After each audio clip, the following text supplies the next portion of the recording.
खेती किसानी के बिलों को लेकर सड़कों से लेकर संसद तक हंगामा जारी है। सरकार जिन बिलों को किसानों के लिए फायदेमंद बता रही है, कई किसान कहते हैं कि वो इनसे बर्बाद हो जाएंगे। आज मैं आपको बताऊंगा ये आरोप सच है या फिर ये किसानों को भड़काने की साजिश है। एक बिल किसानों को फसल बेचने के ऑप्शंस के बारे में है।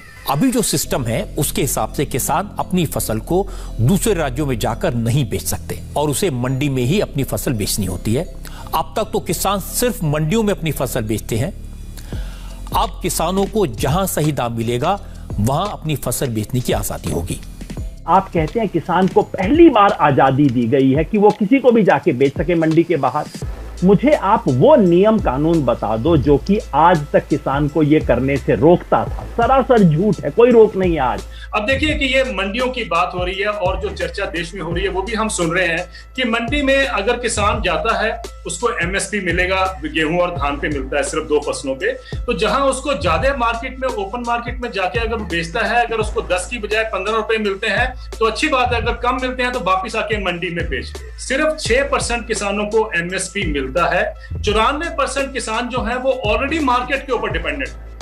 अगर मार्केट इतनी अच्छी होती तो बताइए कृषि पे इतना भयंकर संकट क्यों होता, इतना घोर संकट क्यों होता। अब सरकार जो नया बिल लाई है उसमें किसान देश में कहीं भी और किसी को भी अपनी फसल बेच सकेंगे। विरोधी दलों का इल्जाम है कि इस तरह से एपीएमसी यानी मंडियां खत्म हो जाएंगी। मंडियां खत्म हुई तो किसानों को मिनिमम सपोर्ट प्राइस एमएसपी नहीं मिलेगा। इसके बाद किसान व्यापारियों को गुलाम हो जाएंगे। लेकिन आज नरेंद्र मोदी ने साफ साफ कहा ये सब झूठ है, बेकार की बातें हैं।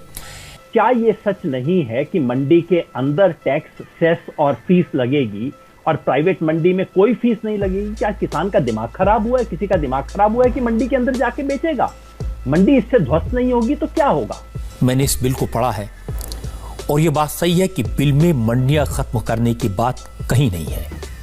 अगर अब जो बाहर से आएगा खरीदार, जो बाहर से कारोबारी आएगा, उसको टैक्स नहीं देना होगा, ये रजिस्ट्री फीस या लाइसेंस, वो एक किसान को और दाम में गेहूं उसका खरीद लेगा लुभाने के लिए कुछ समय तक, लेकिन बाद में किसान के भविष्य से वो खेलेगा। यही नहीं, एपीएमसी मंडियों के बाहर नए बाजार पर कोई पाबंदियां नहीं होंगी, कोई निगरानी नहीं होगी।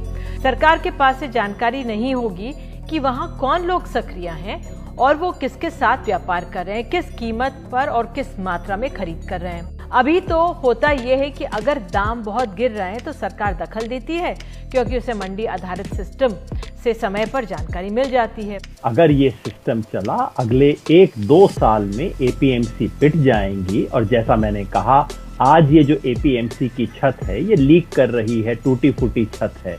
लेकिन आप छत ही हटा दो अगर, तो क्या बचेगा किसान के पास? और अगर मान लीजिए कोई व्यापारी या पूंजीपति किसी किसान को एमएसपी नहीं देता, न्यूनतम समर्थन मूल्य सरकार द्वारा जो घोषित है वो नहीं देता, तो किस कोर्ट में जाके अपील करेगा? वो ये कहेगा कि प्रधानमंत्री जी ने बहुत अच्छा भाषण दिया है, आप हमें एमएसपी दिलवाइए।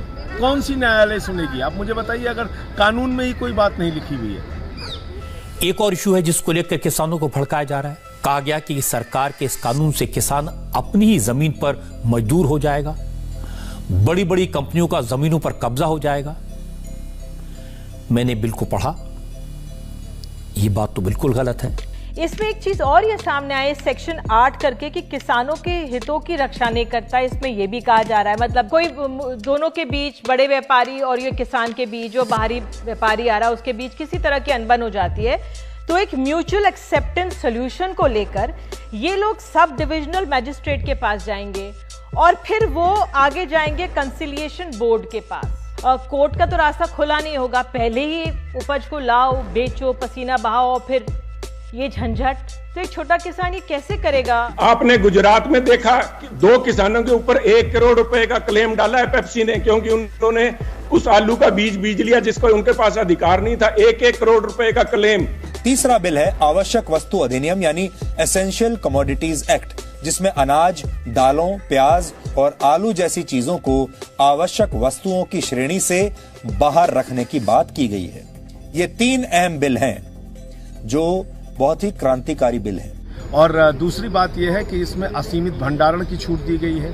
तो छोटा व्यापारी या छोटा किसान तो कोई भंडारण कर नहीं सकता है, तो भंडारण कौन करेगा? बड़े बड़े पूंजीपति करेंगे। भंडारण करने के बाद जब बाजार में उसी की गेहूं की, चावल की, आलू की, प्याज की, दाल की जब कमी आ जाएगी, चने की, तो महंगे दामों पर उसको बाजार में बेचेंगे।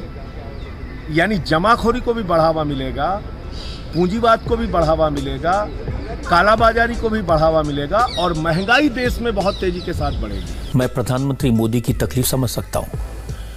उन्होंने किसानों की भलाई के लिए विधेयक तैयार किए, लेकिन किसानों के मन में तरह तरह के शक पैदा किए गए और किसानों को कहा जाएगा कि अब आप बर्बाद हो जाएंगे इस नए कानून के बाद। पंजाब के किसानों के बीच अभी इन तीनों बिलों को लेकर कई तरह के सवाल हैं और जाहिर है पंजाब के जो किसान होंगे या देश भर के जो किसान हैं वो इतने पढ़े लिखे नहीं हैं कि इन कानूनों को ठीक से समझ सकें। किसानों की बात सुनेंगे तो आपको साफ साफ समझ आ जाएगा किसानों ने न तो बिल पढ़ा है, न उन्हें बिल के बारे में कोई जानकारी दी गई है, न उन्हें कानून के बारे में बताया गया है। किसानों को उतनी ही बात बताई गई जितनी विरोधी दल कह रहे हैं। बीजेपी को छोड़कर हर राजनीतिक दल किसानों के साथ खड़ा है, लेकिन किसान नहीं चाहते हैं कि कोई उनके आंदोलन को ले उड़े। अमृतसर इलाके में 3 दिन के रेल रोको की अपील करने वाली किसान मजदूर संघर्ष कमेटी के सरवन पंधेर कहते हैं कि नेताओं को उनके आंदोलन की अगुवाई नहीं करनी चाहिए। कोई भी सियासतदान, मंत्री, एमएलए, साबका एमएलए, किसी भी किस्म का पोलिटिकल बंदा साडियां स्टेजां ते ना आवे। अलग अलग पॉलिटिकल पार्टी यहाँ पर अपना समर्थन देकर अपनी ताकत दिखाने के लिए प्रदर्शन इनसे करवा रही हैं। ये सब इन्हें लिख कर दिया गया है ताकि ये प्रदर्शन करें, फिर इनकी तस्वीर टीवी पर आएगी और फिर पूरे देश में एक माहौल बनेगा। और कांग्रेस ने माहौल बनाया है। मैं सिर्फ इतना कहना चाहता हूं संकेत भाई कि आज के मुकाबला में सवाल बीजेपी का नहीं था, सवाल कांग्रेस का नहीं था, सवाल था किसान का। और हकीकत ये है कि ये जो पंजाब का किसान आज आंदोलन कर रहा है, ये कोई कांग्रेस के कहने से नहीं आया। ये वही किसान है जो कल अमरिंदर सिंह के खिलाफ प्रदर्शन कर रहा था। इसे कांग्रेस कहना बंद कीजिए। ये किसान है जिसको समझ है अपने आगे पीछे की, वो किसान जो देश का सबसे आगे बढ़ा हुआ किसान है। लेकिन नरेंद्र मोदी सियासत के माहिर खिलाड़ी हैं। लेकिन मोदी सरकार ये कह रही है कि अगर खेती से जुड़े कुछ पुराने कानूनों में बदलाव कर दिए जाएं, तो किसानों की आमदनी दुगनी हो सकती है। इसके लिए सबसे पहले जरूरी है कि किसानों को देश में कहीं भी अपनी फसल बेचने की छूट दी जाए और इसे ही वन नेशन वन मार्केट कहा जा रहा है, यानी एक देश एक बाजार। मोदी सरकार ने एक काम शुरू किया तो विपक्ष ने इसका विरोध करना शुरू कर दिया। कृषि अर्थशास्त्री देवेंद्र शर्मा कहते हैं कि अमेरिका में भी एक देश एक बाजार बनाने का प्रयास दशकों से किया गया।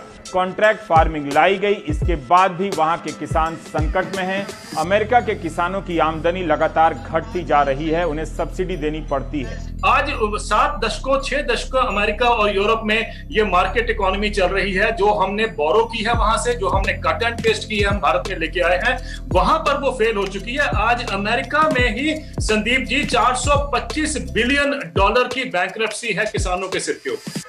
लेकिन अब बीजेपी को यह देखना है कि उसे वोट बैंक पर नजर रखनी है या उसे किसानों के बारे में सोचना है। और हमें खुशी है इस बात की कि कोई पार्टी एक ऐसी है जो वोट बैंक को छोड़कर किसानों के भले के लिए काम कर रही है, चाहे इससे नुकसान ही क्यों ना हो जाए, और नुकसान होगा भी जरूर। इस वीडियो के सामने आने के बाद सवाल तो बनता ही है, मोदी कहाँ है तेरा 56 इंच, कैसा है तू रेजिग्नेशन दे दे, तू हट जा। ठीक है, लेकिन टेंशन मत लीजिए, जब तक व्हाट्सएप में गुड मॉर्निंग भेजने की सुविधा है तब तक आपको कुछ नहीं होगा, मैं गारंटी देता हूं।